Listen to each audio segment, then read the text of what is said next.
Olá, estamos de volta aqui no canal para mais avaliações sobre política, economia, sociedade. Tirei uns dias para mudar um pouco aí os ares. Fomos para a montanha aqui no Thanksgiving, um feriado importante nos Estados Unidos, mas estamos de volta para falar sobre os resultados das eleições municipais brasileiras. Antes disso, aproveito para agradecer aqui a placa que eu recebi do YouTube. São 100 mil inscritos, na verdade já estamos chegando em 200 mil inscritos, mas a placa veio agora. Eu agradeço especialmente a você que me segue, me apoia. Se você gosta do trabalho que nós desenvolvemos aqui e ainda não fez a sua inscrição, por favor faça. Mande aí os nossos vídeos para o seu grupo de amigos, para o seu círculo. Eu agradeço também o YouTube, mas ficaria mais contente se ao invés da placa nós tivéssemos mais liberdade de expressão. Felizmente estamos vendo cada vez mais censura, não só no YouTube, mas nas redes sociais em geral, e isso é muito negativo. Mas hoje nós não vamos falar disso, vamos falar de eleições no Brasil. Em primeiro lugar, aí eu chamo a atenção para um assunto seríssimo, que são os erros, entre aspas, do Instituto de Pesquisa famoso chamado Ibope, que precisa ser investigado. No Ibope, no primeiro turno, nós tivemos uma leitura de 40% para a candidata comunista Manuela contra 25% do candidato que estava em segundo lugar, o Melo. Na realidade, a Manuela fez 29% dos votos, ou seja, nem estava na frente, e o Melo fez 31%. Só aí nós temos um erro de 17 pontos percentuais, o que é inaceitável, Não tem como você errar tanto e você errar sempre para o mesmo lado. No segundo turno, no final da eleição, no último dia, na véspera, o Ibope anunciou que teria havido uma mudança aí na corrida, a Manuela teria virado, estaria com 51 e 49. Na verdade não chegou nem perto, Ela ficou com 45% dos votos, arredondando, contra 55% do Melo. Uma distância de 10 pontos percentuais, sendo que a margem de erro da pesquisa era de 3 pontos percentuais. Ou seja, 2 vezes erro crasso para o mesmo lado não é erro. Fortaleza foi pior ainda. Fortaleza, o candidato lá dos Gomes, o Sarto, com 61% versus 39% do capitão Wagner. No final nós tivemos aí o resultado oficial 52 a 48. Isso precisa ser investigado pelas autoridades competentes. Não pode ficar assim. E não é a primeira vez que isso acontece com o Ibope. Okay? Então precisava registrar esse absurdo. Bom, além disso, o que ficou claro para mim nessas eleições é que, novamente, no sistema político brasileiro nós não temos representação. A esmagadora maioria da população brasileira é conservadora e não há partidos conservadores e há poucos candidatos conservadores. Por quê? Porque o brasileiro, de uma maneira geral, ele quer menos Estado nas suas costas, ele quer mais liberdade econômica, ele quer mais combate ao crime, seja a corrupção dos próprios políticos, seja aí o combate à criminalidade nas ruas. Ele não quer saber dessas políticas de identidade da esquerda, ideologia de gênero, bolsas de todo tipo, essa tentativa de dividir a sociedade, até importação de pautas divisoras como Black Lives Matter. O brasileiro quer um Estado mais enxuto e eficiente, quer mais liberdade política e econômica, quer mais liberdade de expressão. E essas pautas não são representadas pelos partidos, ao contrário. Como nós tivemos a Lava Jato apresentando os podres aí da política brasileira, baseada aí na propina, no toma lá da cá, em empresas beneficiando políticos, com verbas bilionárias até para campanhas e para o enriquecimento pessoal desses políticos. Como isso aconteceu, nós tivemos a reação do sistema acabando com intermediários. Ao invés de ter que fazer uma obra, superfaturar e receber parte do dinheiro de volta, hoje já vai direto na conta dos partidos as verbas aí eleitorais, financiamento público de campanha, que nada mais é do que o dinheiro meu, seu, dos nossos impostos para bancar alguns caciques políticos que então definem quem terá condições, né, de fazer uma campanha. Quem é aliado ao sistema tem condições, quem não é aliado ao sistema está fora. Então nós temos uma piora no sistema político brasileiro em relação ao que já era ruim. E aí nós temos as pessoas tendo que escolher entre o candidato menos ruim. Em São Paulo, por exemplo, 2 candidatos de esquerda. Entre os candidatos que ali estavam, não tinha nenhum candidato que representava essa visão conservadora aí na política, de uma maneira geral. E aí, no final das contas, nós tínhamos um partido de esquerda, PSDB, contra um partido de esquerda mais radical, o PSOL, né? O que já é absurdo, um sujeito como Boulos recebendo 40% dos votos, apesar de não se eleger, né? E uma abstenção monstra, que aconteceu não só em São Paulo, mas em outros ambientes. Então, em outras cidades. Então, basicamente, não dá para se dizer que a direita perdeu as eleições porque a direita não participa das eleições. Na verdade, o Bolsonaro, né, ele surgiu como uma primeira expressão da direita em muito tempo, centralizada e simbolizada num único candidato, por falta de alternativa de representação dos partidos.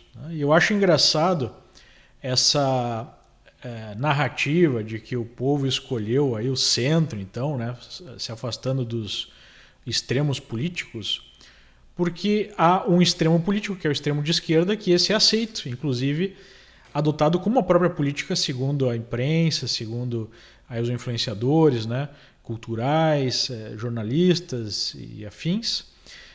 E o outro espectro, outra parte do espectro político, ela não pode nem ser tolerada. Isso não é só uma questão de opinião, isso é até uma questão de estrutura, né, política, já que aqueles representantes da visão conservadora não estão só sendo tolhidos por não ter recursos, não ter a possibilidade de ter voz num partido, o partido que surgiu, por exemplo, com o presidente, com o PSL, mas estão sendo perseguidos usando o aparato do Estado. Então, de fato, a demonstração cabal de falta de liberdade política no Brasil, de falta de democracia. Nós temos um arremedo de democracia, nós temos um simulacro de democracia, onde parece que há, né, alternativa aí para a população, quando na verdade temos os mesmos nomes de sempre controlando todo o nosso sistema político, e agora com o dinheiro direto da fonte, sem precisar fazer abertamente tantos esquemas de corrupção como nós tínhamos no passado, que ainda estão acontecendo, porque nós tivemos, desse novo governo, por conta desse sistema se defendendo, a produção de novas leis que dificultam o surgimento de novas lava-jatos, as decisões judiciais que foram cancelando etapas da lava-jato, cancelando condenações. Provavelmente Lula vai se ver livre aí de vários processos, porque eles vão caducar, né? Terá prescrição aí do prazo para esses crimes serem julgados, e de outras figuras, né? Todas as figuras aí pegas na Lava Jato estão quase todas soltas. Então, o que a gente teve foram vários passos para trás, onde o sistema, representado pelo que o pessoal chama de velha política, ou pelo centrão, se impõe, né? E a esquerda, representada pelo PT, também morrendo. Uma das características dessas eleições, mesmo o PT sendo o partido com mais verbas, acabou não elegendo nenhum prefeito numa capital. Isso não acontece desde a década de 80, quando o partido foi fundado no país. Então o PT foi dizimado, mas a esquerda permanece viva através dos seus satélites, mas quem ganhou mesmo foi o centrão, já que ele controla aí todo o sistema, né? Então você tem que beijar a mão aí de caciques do centrão para poder ter alguma alternativa.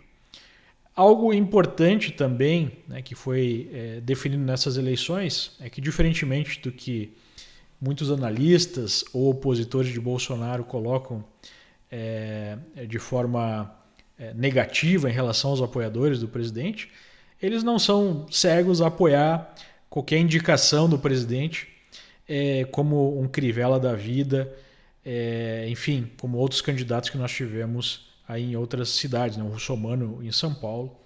O que esse eleitorado quer é, de fato, o projeto de mudança do Brasil.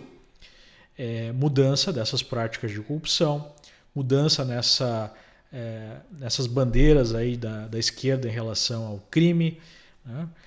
Quer ver o país realmente passado a limpo, apesar disso ter ficado cada vez mais distante e parecendo cada vez mais impossível, as pessoas continuam com essa mesma percepção. E esse é um aviso para o próprio presidente. Se ele quiser ter chances em 2022 de reeleição, ele precisa aí seguir com essa agenda. Senão, ele não terá o seu eleitorado. É simples assim. E nós tivemos sinalizações muito negativas, como a escolha para o Supremo que o presidente fez e outros acenos ao próprio Centrão, né? Creio que esses acenos são compreendidos pelo público como uma espécie de necessidade, por um lado, mas, por outro lado, se isso se transformar numa conjunção carnal, aí esse eleitorado dificilmente levará aí o presidente para um segundo mandato, né? Essa é a minha percepção pessoal muito profunda, porque esse é o sentimento das pessoas. As pessoas querem ter representação nesse projeto, né, na refundação do Brasil. Por fim, um dos únicos caminhos que eu vejo para isso, além da fundação de novos partidos ou, né, definição de algum partido que de fato tem essa política, que tem a governança, não na tragédia que aconteceu com o PSL, né, onde só se alimentou um partido, aí, um cacique da velha política, uma alternativa seria uma reforma política mais simples, que simplesmente ofereceria a possibilidade de candidatura avulsa. O próprio Barroso já sinalizou que é favorável a essa mudança. Acho difícil que passe, né, pela própria estrutura do TSE, os caciques não querem abrir mão disso, mas esse seria um tema interessante para nós defendermos, né, a possibilidade de candidatura avulsa nesse momento, que pode ser o primeiro passo para mudanças políticas mais profundas num segundo momento. Isso junto, obviamente, com algo que o TSE não quer ouvir e quer até perseguir quem simplesmente levanta essa possibilidade ou quer discutir isso que é primordial para a democracia, que é a necessidade da imposição do voto impresso.